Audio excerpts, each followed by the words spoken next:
Looking back, one may observe that the early pioneers seemed to have a rotating Mass schedule, so why can't we? They had their own churches, and the priests came to them. They didn't have to travel to other communities for Mass, so why should we? Actually, they did travel for Mass.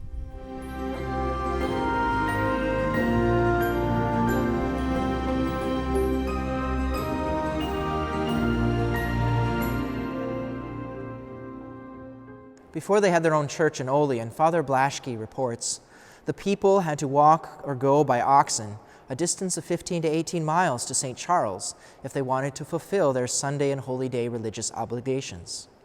This was hard, especially in winter and bad weather. They would start out at an early hour as a community, attend Mass at St. Charles, and return home tired late in the evening. In spite of these difficulties, their religious zeal was not neglected.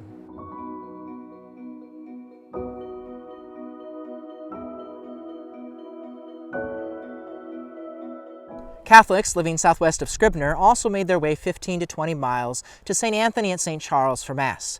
Jacob Rees recounted, "In 1869, my father would rise at the break of day, feed his team, make a bed of hay in the wagon box, toss in some extra quilts, pack his wife and children in the wagon, and start the slow trip to St. Charles for Mass.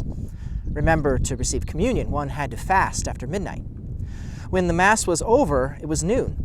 Church members would eat the lunches they had brought along, feed the team, and then Vespers would begin. When Vespers concluded, the journey home started, and it would be night before they reached home." Another story recalled was that of John Emanuel and Louis Eckroth, who would begin their trip to St. Charles at 3 a.m. Before leaving, they took their wagons and loaded straw and brush from the Maple Creek, along with long poles. When they reached a creek, they laid the poles across, covered them with brush and hay securely enough to drive on.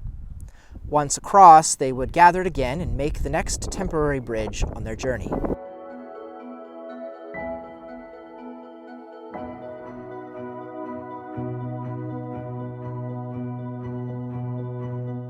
Compare this to your own Sunday experience. I know it varies from family to family, but many have a usual routine.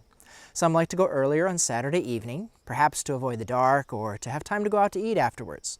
Others like later on Saturday night, maybe so they can fit in chores and the needs of livestock. Perhaps an early Sunday morning for those who wish to have the rest of the day for family or who choose to head out back into the fields. I know it's a temptation, especially during planting and harvest.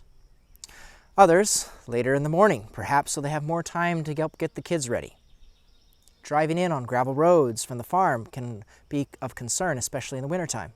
Some people's place of employment may not respect the needs of worship, thus making it difficult to find time for Mass each weekend.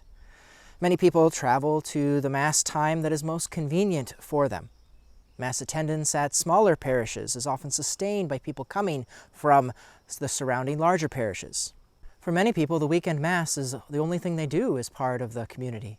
As soon as Mass is ended, we ourselves choose to become nomads, going our separate ways into our separate lives.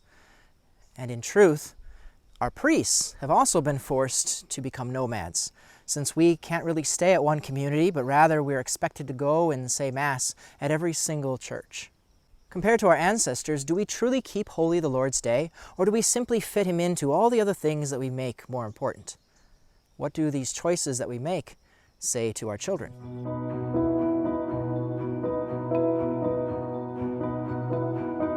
The Journey of Faith pastoral planning parameters say that people should generally not need to travel more than 20 miles for a Sunday Mass. Notice that even our ancestors, whose means of travel was much more difficult than ours today, were willing to travel those kinds of distances. Our forefathers, therefore, show us what it can mean to keep holy the Lord's Day. For them, it was an entire day affair to participate in Mass. For us now, the extra travel may mean an extra hour at most. We are not absolved from the third commandment just because we may have to travel to the neighboring town for Mass in our modern vehicles and on established roads. As we heard already, it was common in the past to remain after Mass, also participating in Vespers in the afternoon before traveling back home. Perhaps we can learn from them and return to making all of Sunday holy, rather than just giving God 1 hour to get it over with and to keep the rest of the weekend for ourselves.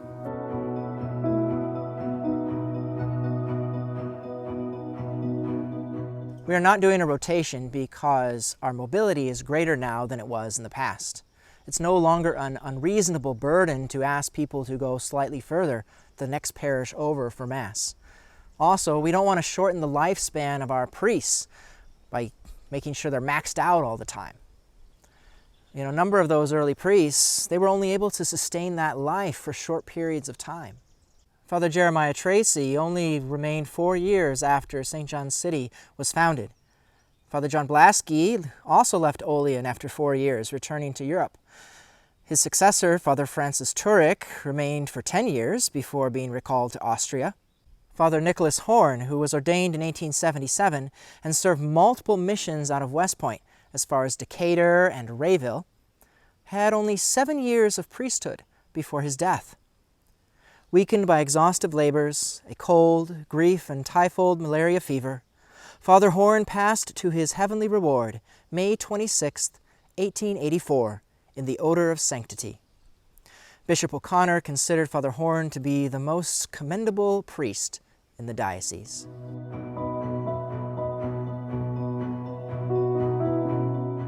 Yes, travel is easier for the priest now than it was in the past, but multiplying Masses and locations is not trivial for the priest. If he is to truly offer every Mass at its highest level possible, then every additional Mass requires a greater amount of energy. Then there is certainly the added stress and temptation to rush, knowing that he must leave quickly to drive, sometimes great distances, to the next Mass.